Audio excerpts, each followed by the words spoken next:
Bismillahirrahmanirrahim. In this lecture, today we will have a week number 11 lecture, and today we are gonna discussing about system modeling. हमारे पास क्या क्या ways हैं, क्या क्या methods हैं जिनके थ्रू हम सिस्टम को मॉडल करते हैं, यानी सिस्टम की डिज़ाइनिंग करते हैं. कोई भी सॉफ्टवेयर है, उसका आर्किटेक्चर डिज़ाइन है, उसका सॉफ्टवेयर डिज़ाइन है, उसकी डिफरेंट मॉडलिंग है, ये आज हमने पढ़नी है. और उसके अलावा आज हमने यूज़ केसेस डायग्राम भी थोड़ी सी पढ़नी है. एक UML डायग्राम पढ़नी है जो लास्ट टाइम पढ़ी थी, उसका टेबुलर फॉर्म हमने लास्ट टाइम नहीं देखा था, वो आज देखेंगे यूज़ केस डायग्राम का. और उसके अलावा आज हम सीक्वेंस डायग्राम भी देखेंगे. अच्छा, ये सिस्टम पर्सपेक्टिव की तरफ आ जाए. सिस्टम मॉडलिंग के जो हैं वो डिफरेंट पर्सपेक्टिव्स हैं. एक तो है एक्सटर्नल पर्सपेक्टिव, ठीक है, एक्सटर्नल पर्सपेक्टिव. दूसरा है इंटरेक्शन पर्सपेक्टिव. तीसरा है structural perspective. And fourth is behavioural perspective. ठीक है. एक्सटर्नल पर्सपेक्टिव के अंदर क्या होता है कि जहाँ पे हम मॉडल बनाते हैं, where you model the context और इन्वायरमेंट ऑफ द सिस्टम, यानी एक एक्सटर्नल जो चीज़ हमें नज़र आ रही है, उसका इन्वायरमेंट है वो क्या है, ठीक है, उसकी जो चीज़ है, उसकी आउटलुक है, उसकी जो है हाउ इट परफॉर्म्स, ये सारी चीज़ें एक्सटर्नल मॉडलिंग के अंदर आती हैं. Where you model the context और इन्वायरमेंट ऑफ द सिस्टम, हम सिस्टम का इन्वायरमेंट जो है उसको मॉडल करते हैं. ठीक है. फिर है सेकंड इंटरेक्शन पर्सपेक्टिव. इसका मतलब ये है where you model the interactions between a system and its environment. यहाँ पे हम इंटरेक्शंस फाइंड करते हैं. सिस्टम का इंटरेक्शन इन्वायरमेंट के साथ क्या है, यानी वो किस इन्वायरमेंट के अंदर ज़्यादा फिजिबल रहेगा, किस डोमेन के अंदर रहेगा, क्या क्या सर्वर टाइप्स होंगे, किस सर्वर के ऊपर वो ज़्यादा इजीली जो है उसको ऑप्टिमल सोल्यूशन देगा. और between the components of a system, और सिस्टम के अंदर जो कंपोनेंट्स हैं उनका आपस में क्या इंटरेक्शन है, ये हम सारा इंटरेक्शन पर्सपेक्टिव के अंदर पढ़ते हैं. ठीक है. स्ट्रक्चर पर्सपेक्टिव के अंदर क्या है, where you model the organisation of a system और the structure of the data that is processed by the system. Where you model the organization of a system or the structure of the data that is processed by the system, यानी उस data का हम structure बनाते हैं जो system जो है process करने जा रहा है. ठीक है. बिहेवियरल पर्सपेक्टिव के अंदर क्या है, where you model the dynamic behaviour of the system and how it respond to event, यानी करंट इन्वायरमेंट के अंदर जो है अगर लोड बहुत बढ़ गया है, यानी फॉर इंस्टेंस अगर कोई ऐसी एक एप्लीकेशन है जो महीने में एक बार उसके ऊपर सबसे ज़्यादा लोड होता है, ठीक है, उस हिसाब से उसका क्या बिहेवियर है, उस एप्लीकेशन का या उस सिस्टम का क्या बिहेवियर होगा, ये सारा बिहेवियरल पर्सपेक्टिव के अंदर आता है. फॉर इंस्टेंस एक एप्लीकेशन है, लेट्स से एक इजी पैसा की या मोबी कैश की एक एप्लीकेशन है. मोबी कैश के अकाउंट के अंदर जो है लेट्स से ये जिन लोगों के बेनज़ीर इनकम सपोर्ट प्रोग्राम के जो अकाउंट बने हुए हैं, वो महीने में एक बार उनकी यानी कि लोड होगा, एक बार उनकी ट्रांजैक्शन होगी उस अकाउंट के अंदर, और उस लोड को कैसे वो डील कर रहा है. ठीक है. All this comes in behavioural perspective. फिर आज हमने UML डायग्राम्स भी देखनी है. ठीक है. UML डायग्राम्स की जो है वो डिफरेंट डायग्राम्स हैं. एक्टिविटी डायग्राम है, यूज़ केस डायग्राम है. यूज़ केस डायग्राम हमने लास्ट टाइम देख ली थी, सीक्वेंस डायग्राम भी देख ली थी, आज उनको फर्दर इलेबोरेट करेंगे. ठीक है. फिर क्लास डायग्राम है, फिर state diagram. Class diagram basically जो क्लासेस होती हैं ऑब्जेक्ट ओरिएंटेड प्रोग्रामिंग के अंदर, ये क्लासेस का आपस में क्या रिलेशन है, ठीक है, वो क्लास और उनका क्या एसोसिएशन है आपस में, ये सारी चीज़ें क्लास डायग्राम के अंदर आती हैं, यानी जो कोडिंग के अंदर जो ऑब्जेक्ट ये जो क्लासेस यूज़ हो रही हैं. फिर उसके बाद स्टेट डायग्राम है which show how the system react to the internal and external event. ठीक है. Use of graphical model. अच्छा, ये जो डायग्राम्स है ना, ये बेसिकली ग्राफिक्स में आती हैं. UML डायग्राम जो ये ग्राफिक्स में आती हैं. तो ग्राफिकल मॉडल का जो यूज़ है वो क्या है, as a means of facilitating discussion about an existing or proposed system.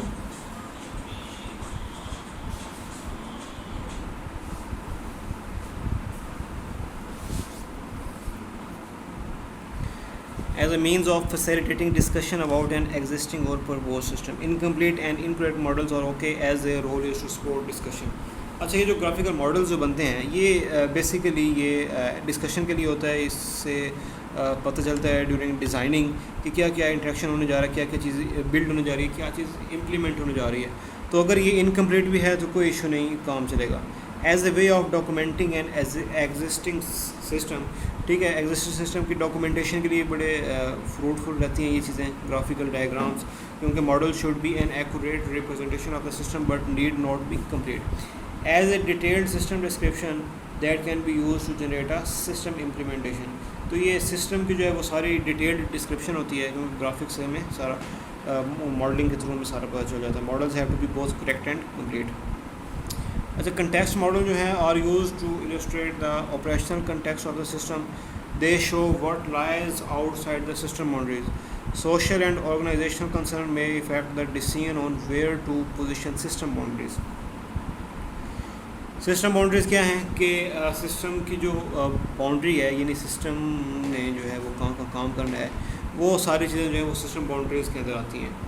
System boundaries are establish to define what is inside and what is outside the system. यानी सिस्टम के अंदर क्या है और सिस्टम ने की जो बाउंड्री है आउटसाइड, यानी इसकी क्या क्या डोमेन बन रही है, वहाँ पे इसका क्या रोल होगा, यानी कहाँ इससे जाकर फंक्शन परफॉर्म करना है। They show other systems that are used or depend on the system being developed. The position of the system boundary has a profound effect on the system requirements. Defining a system boundary is a political judgement. There may be pressures to develop system boundaries that decrease the influence or workload of different parts of the organisation. अच्छा, ये एक मेंट care system है।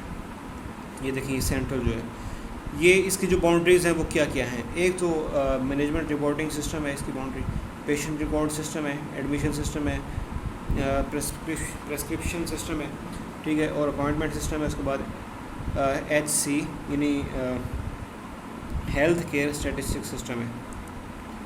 Use case modelling, use cases diagram जो है वो last time हमने पढ़ी थी लास्ट लेक्चर के अंदर। फर्दर आज उसकी एलेबोरेशन आज जो टेबुलर मेथड जो है वो यूज़ केस डायग्राम का, वो use cases were developed originally to support requirements illustration and now incorporated into the UML, ठीक है, UML diagram. Each use case represents a discrete task that involves external interaction with the system. यानी हर एक actor जो है वो एक complete task के ऊपर काम कर रहा होता है, जो ये बताता है कि वो उसका सिस्टम के साथ क्या इंटरेक्शन है। एक्टर्स इन यूज़ केस में भी पीपल और जो एक्टर्स होते हैं यूज़ केस डायग्राम के अंदर वो पीपल होते हैं या अदर सिस्टम होते हैं। वैसे यूएमएल डायग्राम के अंदर जो एक्टर्स हैं वो ज़्यादातर पीपल ही होते हैं। वो represented diagrammatically to provide an overview of the use case and in a more detailed textual form. अच्छा, ये देखें, ये एक मेंट केयर की एक बेसिक सी एक यूएमएल डायग्राम है, यूनिफाइड मॉडलिंग लैंग्वेज। इसके अंदर ये एक्टर्स इन्वॉल्व हो रहे हैं, ठीक है, और पेशेंट रिकॉर्ड सिस्टम एक एक्टर है, ठीक है, और मेडिकल रिसेप्शनिस्ट एक्टर है। ये जो एक्टर है ये पर्सन है, और ये जो एक्टर है ये बेसिकली एक सिस्टम है, ठीक है, और उनके दरमियान क्या हो रहा है, ट्रांसफ़र डाटा हो रहा है।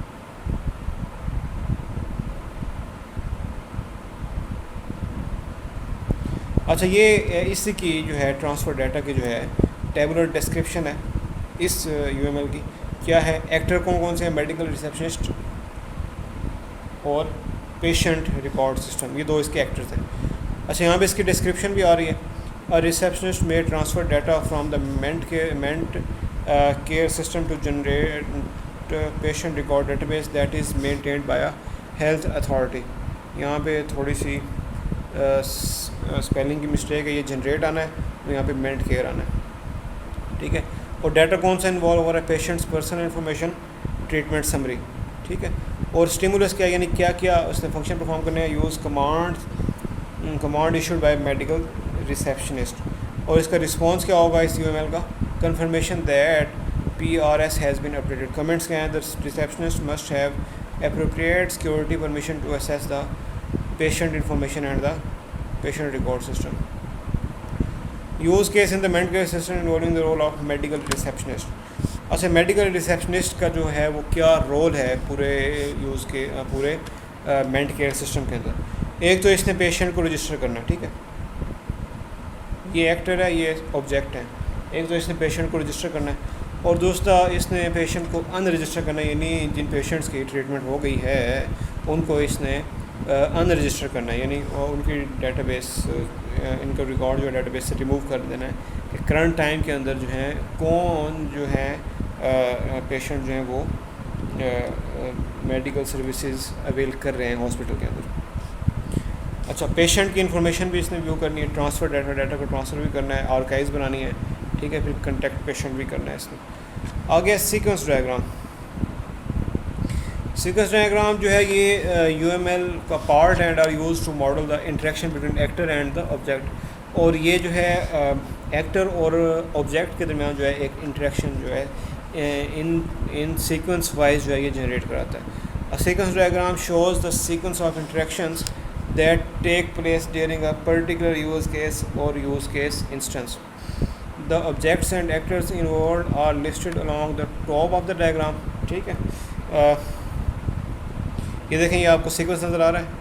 फर्स्ट सीक्वेंस के ऊपर ये होगा, फिर सेकंड सीक्वेंस के ऊपर ये होगा और थर्ड सीक्वेंस के ऊपर ये होगा, यानी ये सीक्वेंस वाइज सारी चीज़ें चल रही हैं। और जो एक्टर्स हैं या जो ऑब्जेक्ट्स हैं वो बिल्कुल उस हायरार्की के उस लाइन के टॉप के ऊपर आएंगे। यहाँ इस लाइन के ऊपर जो टॉप के ऊपर जो एक्टर है वो है मेडिकल रिसेप्शनिस्ट। इस लाइन के टॉप के ऊपर जो है वो पेशेंट इंफॉर्मेशन, ये एक ऑब्जेक्ट है।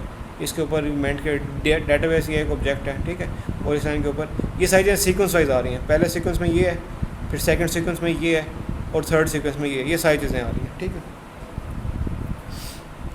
और जो एरो हेड है, interaction between objects are indicated by annotated arrows. अच्छा, ऑब्जेक्ट्स के दरमियान जो इंटरेक्शन है वो एनोटेटेड एरोज़ के थ्रू आ रहा है। ठीक है, उसके अलावा ये जो है अगर कुछ फीडबैक आनी है, पेशेंट इन्फॉर्मेशन अगर इसको रिसीव हो रही है तो वो डॉटेड में आएगी। ठीक है, अच्छा, ये sequence diagram for transfer data है, वो है पेशेंट इन्फॉर्मेशन। ठीक है, ये है फॉर ट्रांसफ़र डाटा। यहाँ पे भी जो है वो एक्टर्स इन्वॉल्व हो रहे हैं टॉप के ऊपर और ऑब्जेक्ट्स इन्वॉल्व हो रहे हैं। ठीक है, और फर्दर जो है यहाँ पे सीक्वेंसेस बन रहे हैं। ठीक है, तो ट्रांसफ़र डाटा का क्या है, एक्टर ने क्या करना है, मेडिकल रिसेप्शनिस्ट ने क्या करना है, अपडेट इन्फॉर्मेशन करनी है। अपडेट PRS कर लिया, उसके बाद उसने ऑथोराइज़ कर लिया। ऑथोराइज़ के बाद जो है ऑथेंटिकेशन अगर उसको मिल गई तो उसने अपडेट कर देना है। ठीक है, पेशेंट रिकॉर्ड सिस्टम के अंदर। ठीक है, ये सिस्टम है। सिस्टम ने जब इसकी एक्नॉलेजमेंट कर लेनी है, इसने कहना अपडेट ओके, उसने फिर मैसेज का जो है वो फीडबैक देनी है, येस मैसेज ओके, और उसने फिर जो है अपडेट समरी ये समरी जनरेट करनी है और समरी की भी इस तरह अपडेशन आएगी और एट द एंड ये सिस्टम क्या करेगा, लॉग आउट कर लेगा। तो ये आज हमने UML डायग्राम और सीक्वेंस डायग्राम देखी हैं और नेक्स्ट टाइम इंशाल्लाह एक्टिविटी डायग्राम देखेंगे। और बाकी ये है कि जो लेक्चर्स मैं डिलीवर कर रहा हूँ इन्हीं को भी आप फोकस में रखें और इस सारी चीज़ें जो है वो इन्हीं लेक्चर्स से ही आएंगी। ठीक है, और इंटरेक्टिव सेशन के लिए भी अगर पॉसिबल हुआ तो आप इंगेज रखिएगा अपने आप को, और किस दिन क्विज़ भी जो है वो इंगेज करेंगे। Thank you.